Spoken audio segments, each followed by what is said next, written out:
Assalamualaikum warahmatullahi wabarakatuh.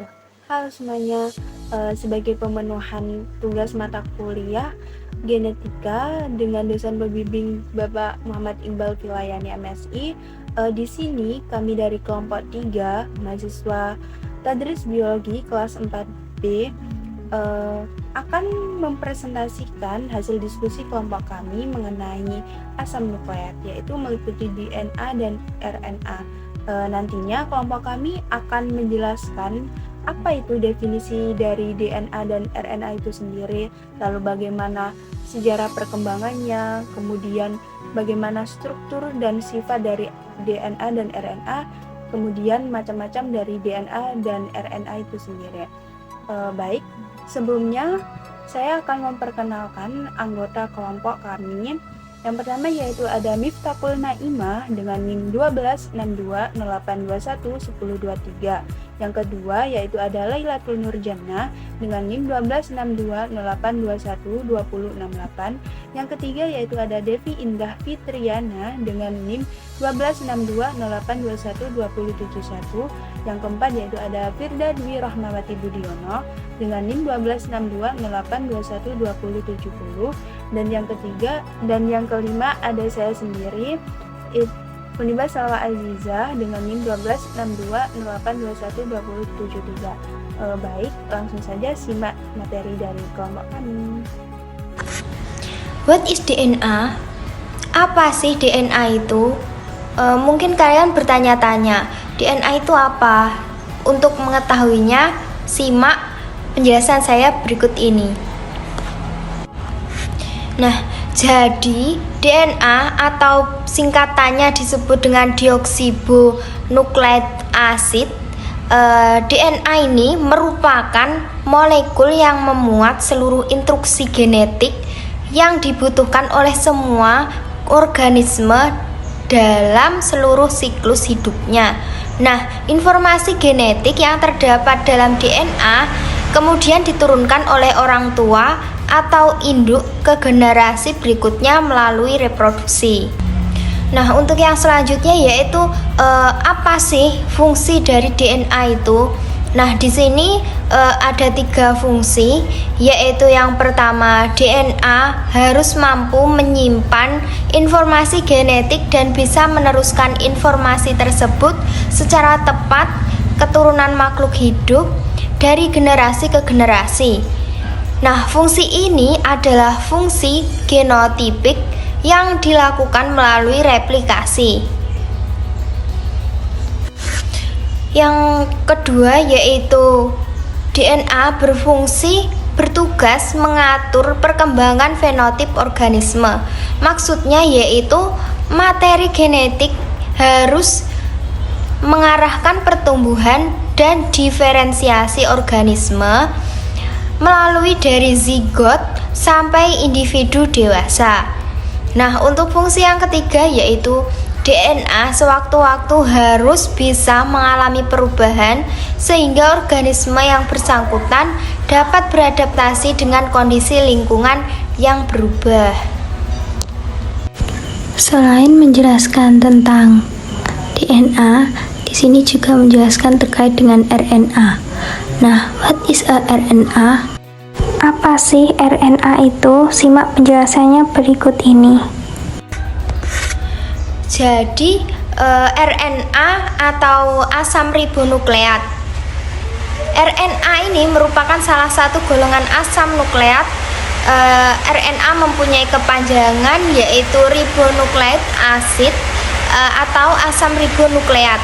Jadi dapat disimpulkan RNA adalah salah satu dari 3 makromolekul utama penyusun tubuh bersama dengan DNA dan protein. Selain pengertian dari RNA, apa sih fungsi dari RNA? Nah, di sini fungsi RNA yaitu fungsi utama RNA yaitu memfasilitasi translasi DNA menjadi protein yang berfungsi sebagai molekul adaptor dalam sintesis protein, berfungsi sebagai pembawa pesan antara DNA dan ribosom. Nah, untuk fungsi yang lain yaitu berfungsi juga sebagai penyimpan informasi genetik. Sebagai mana DNA pada organisme hidup lain, ketika virus ini menyerang sel hidup, RNA yang dibawanya masuk ke sitoplasma sel korban yang kemudian ditranslasi oleh sel inang untuk menghasilkan virus-virus baru. Nah, itu tadi adalah fungsi dan kemudian yaitu perbedaan fungsi dari DNA dan RNA, yaitu sebagai berikut. Jadi perbedaan DNA dan RNA ini yaitu DNA berfungsi sebagai informasi genetik jangka panjang. DNA menjadi transmisi informasi genetik untuk membuat sel lain dan organisme baru. Nah, sedangkan untuk RNA yaitu digunakan untuk mentransfer kode genetik dari inti ke ribosom untuk membuat protein. Nah, RNA kemudian digunakan untuk mengirimkan informasi genetik pada beberapa organisme dan mungkin merupakan molekul yang digunakan untuk menyimpan cetak biru genetik pada organisme primitif. Nah, itu tadi perbedaan antara fungsi DNA dan RNA. Baik, kembali lagi bersama saya Funibah Salwa Azizah. Nah, setelah kalian memahami apa itu definisi dari DNA dan RNA yang telah dijelaskan oleh teman saya, Kak Lailatul Nurjannah, di sini saya akan melanjutkan pemaparan materi mengenai sejarah perkembangan DNA dan RNA. Sejarah perkembangan penemuan DNA itu dimulai pada tahun 1866 oleh George Mendel. Beliau berhasil menemukan prinsip dasar genetika atau penurunan sifat. Nah, karena temuan beliau ini, beliau dijuluki sebagai bapak genetika. Sehingga di sini dapat diketahui bahwa George Mendel ini sebagai ilmuwan yang pertama kali yang berhasil menemukan prinsip dasar genetika, sehingga yang selanjutnya dikembangkan oleh ilmuwan-ilmuwan lain. Kemudian berselang selama 3 tahun, yaitu pada tahun 1869, hasil penemuan dari George Mendel dilanjutkan oleh Johann Friedrich Miescher yang merupakan ahli sains berkebangsaan Swiss. Beliau menyelidiki susunan kimia dari nukleus sel dengan mengisolir molekul DNA dari sel spermatozoa dan nukleus sel darah merah dari burung. Nah, hasil eksperimen beliau diketahui bahwa di dalam nukleus sel terdapat zat-zat yang disebut nukleum yang kemudian lebih dikenal dengan asam nukleat. Hasil temuan beliau juga menemukan bahwa asam nukleat itu terdiri dari 2 tipe, yaitu DNA dan RNA. Kemudian sejarah perkembangan DNA berlanjut pada tahun 1880, di mana sebelumnya penemuan yang dihasilkan dari ilmuwan Miescher itu tidak menuai tanggapan antusias, sehingga penelitian dilanjutkan oleh Fischer. Nah, pada hasil penelitian yang dilakukan oleh Fischer ini, beliau mengemukakan adanya zat-zat pirimidin dan purin di dalam asam nukleat, yang kemudian pada tahun 1885 hingga 1901, hasil temuan Fischer yang mengemukakan bahwa ada zat pirimidin dan purin itu dilanjutkan oleh Alfred Koso. Beliau berhasil menemukan bahwa terdapat 2 basa purin dan 2 basa pirimidin. 2 basa purin yaitu adenin dan guanin, sedangkan 2 basa pirimidin yaitu sitosin dan timin yang terkandung di dalam asam nukleat. Hasil temuan beliau mengenai 2 basa purin dan 2 basa pirimidin tersebut berhasil dianugerahi hadiah Nobel pada tahun 1910 berkat temuannya tersebut. Selanjutnya pada tahun 1910, ahli biokimia asal Rusia yaitu Levin berhasil menemukan gula 5 karbon ribosa dan gula deoksiribosa dalam asam nukleat, di mana gula ribosa ini terkandung pada RNA, sedangkan gula deoksiribosa itu terkandung pada DNA. Selain itu, beliau juga berhasil menemukan adanya asam fosfat dalam asam nukleat, yang kemudian penelitian oleh Levin dilanjutkan oleh Robert Fulgen pada tahun 1914. Hasil penelitian beliau menunjukkan bahwa suatu tes warna terhadap DNA yang di kalangan biologi, penelitiannya dikenal dengan reaksi Fulgen. Kemudian penelitian selanjutnya itu berjarak cukup lama, yaitu pada tahun 1944, Oswald Theodore Avery, Colin McLeod, dan McLean Carty membuktikan bahwa DNA mempunyai hubungan langsung dengan keturunan. Akan tetapi dengan rentang waktu yang cukup lama tersebut, sebelumnya Mendel telah mengemukakan bahwa perpindahan hereditas itu berasal dari sel sperma dan sel telur. Akan tetapi, Mendel belum mengatakan secara langsung bahwa perpindahan hereditas tersebut juga melibatkan adanya DNA.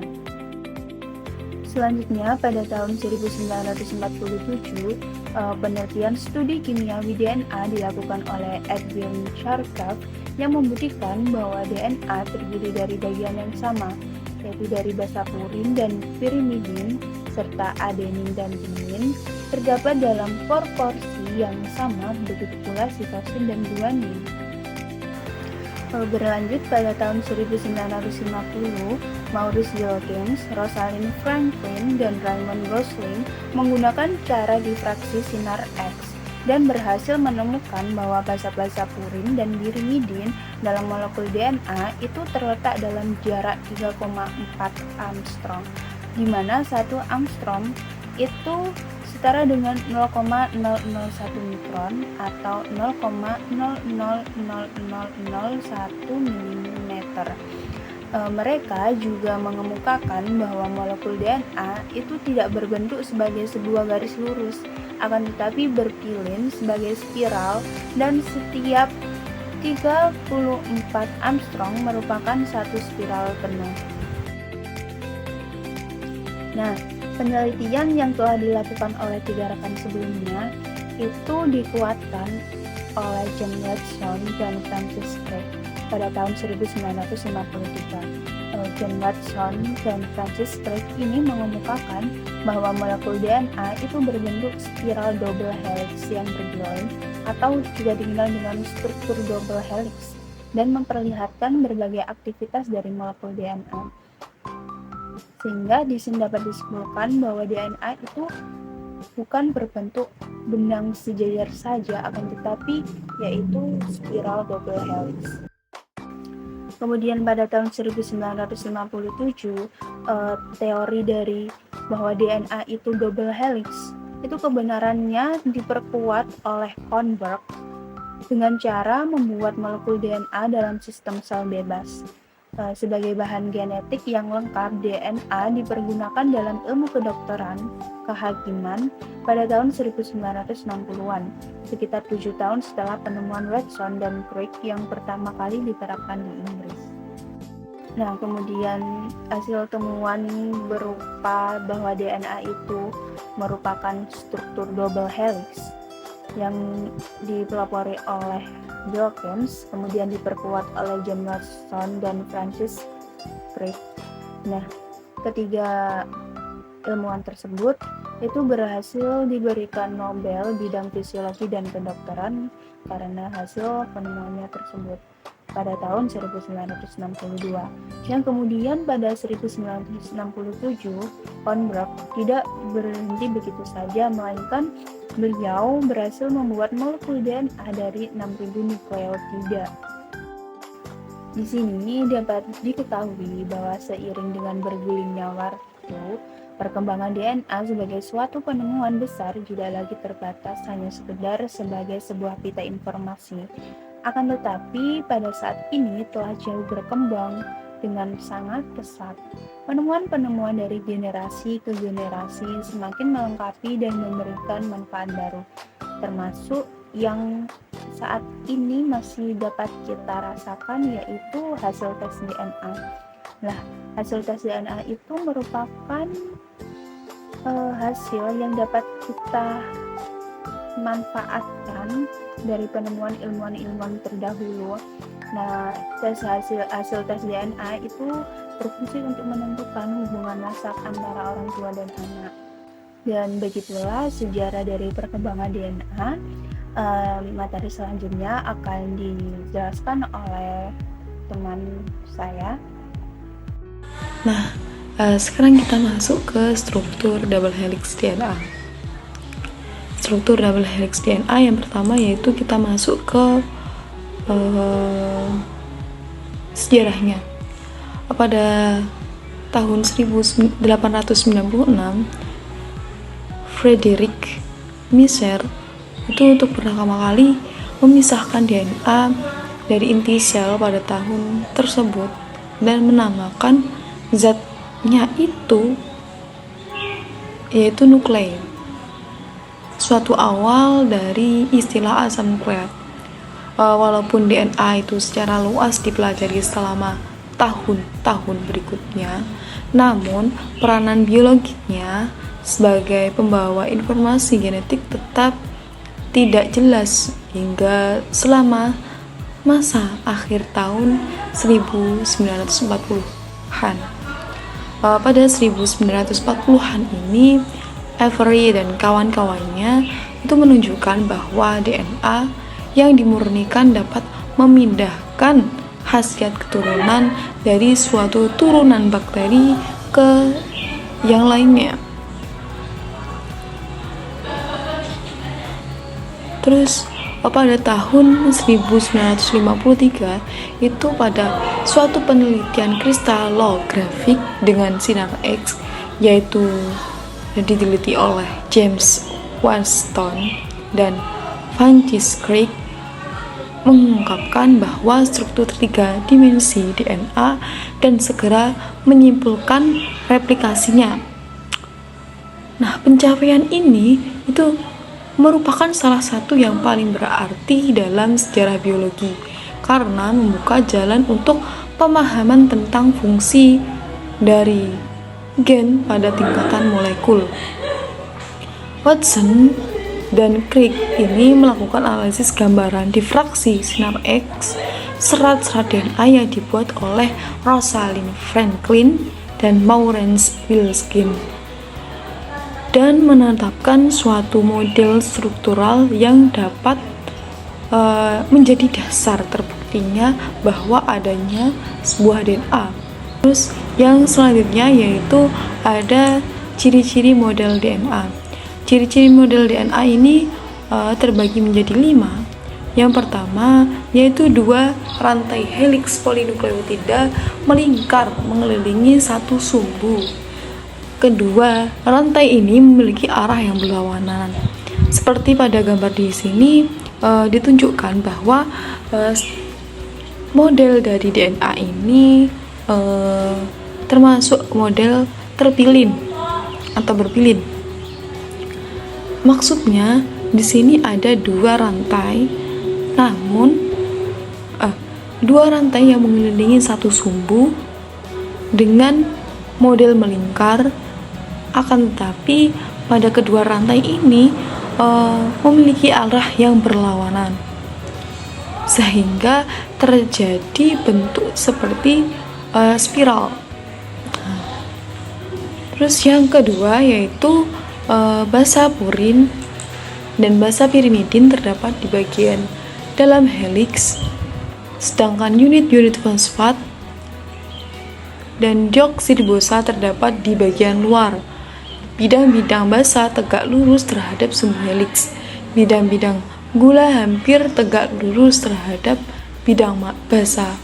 Nah, di sini ditunjukkan bahwa struktur DNA menjadi sebuah ikatan.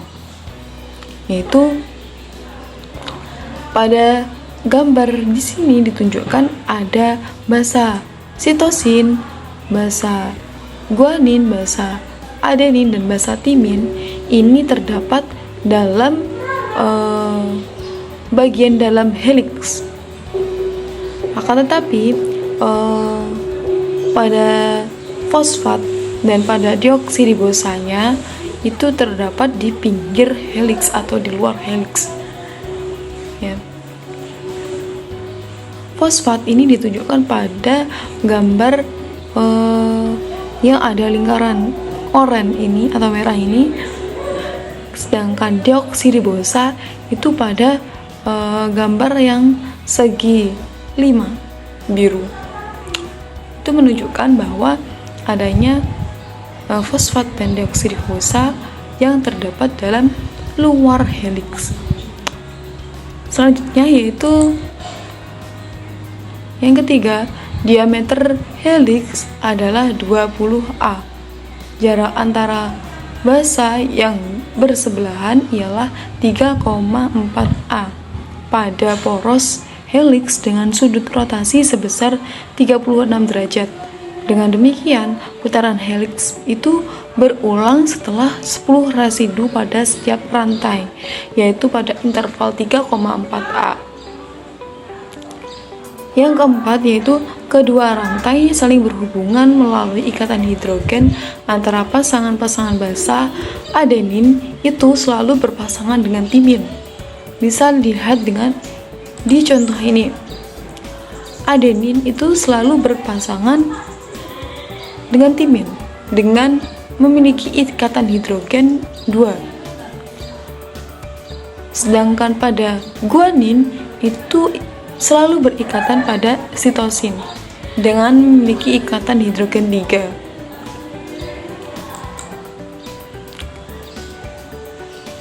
Lalu selanjutnya yaitu yang nomor 5, urutan basa sepanjang rantai polinukleotida itu tidak dibatasi dengan cara apapun. Urutan ini yang tepat, basa-basa itu mengandung informasi genetik. Yang selanjutnya yaitu menunjukkan ikatan kimia atau struktur kimia dari basa nitrogen. Di sini ditunjukkan adalah basa nitrogen adenin dan guanin, sitosin, timin, dan juga urasil.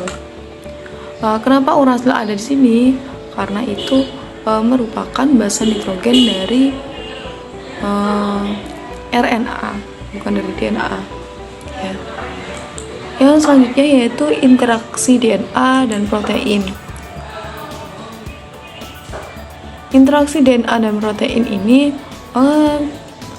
bisa kita lihat pada tahun 1958 Arthur Camber dan rekan-rekannya itu mengisolasi suatu enzim dari E. coli yang mengkatalisis sintesis DNA yang diberi nama DNA polimerase, yang sekarang menjadi DNA polimerase 1 dikarenakan telah ditemukan DNA polimerase yang lain. Nah, di sini proses terbentuknya isolasi enzim dari E. coli dari DNA ditambah DNTP yang menjadi DNA dan PP. Singkatannya, DNTP itu menunjukkan deoksiribonukleik trifosfat dan PPI itu menunjukkan gugus pirofosfat. DNA polimerase 1 memerlukan komponen-komponen yang untuk mensintesis sebuah rantai DNA. Yang pertama yaitu harus ada keempat prekursor yang telah diaktifkan. Deoksiribonukleosida, 5 aksen trifosfat, DATP, DGTP, DTTP, dan DCTP. Ion magnesium 2+ juga diperlukan. Yang kedua yaitu DNA polimerase 1 menambahkan deoksiribonukleosida ke ujung 3 aksen hidroksil pada rantai DNA yang sudah ada. Dengan kata lain, diperlukan suatu rantai pemula dengan sebuah gugus 3 aksen OH bebas.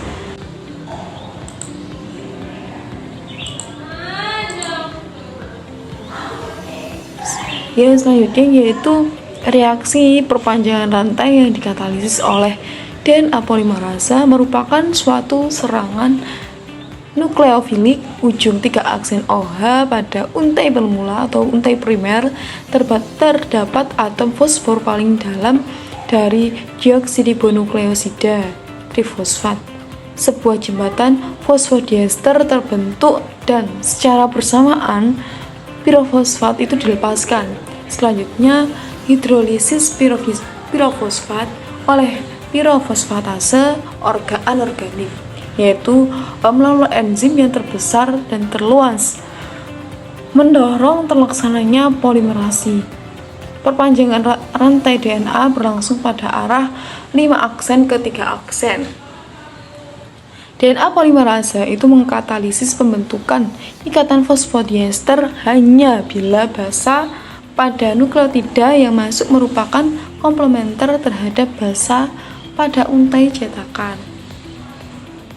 Selanjutnya yaitu struktur RNA.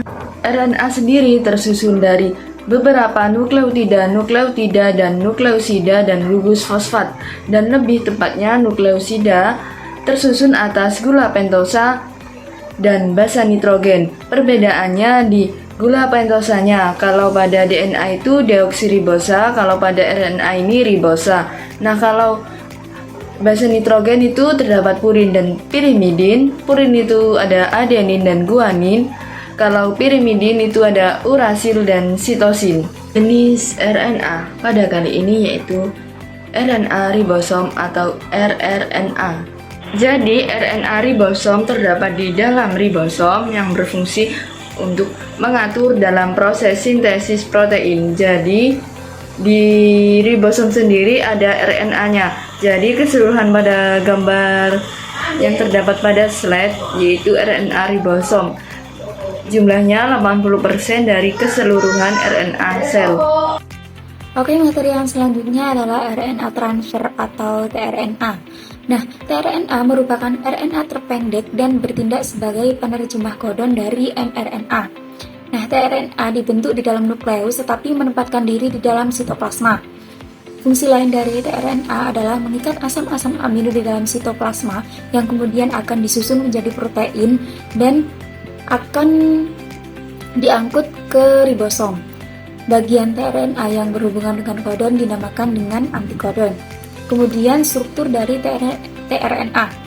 Struktur dari tRNA merupakan rantai nukleotida linear dengan ukuran panjang 73 sampai dengan 93 nukleotida dengan berat molekul total antara 25 sampai 30 kilodalton.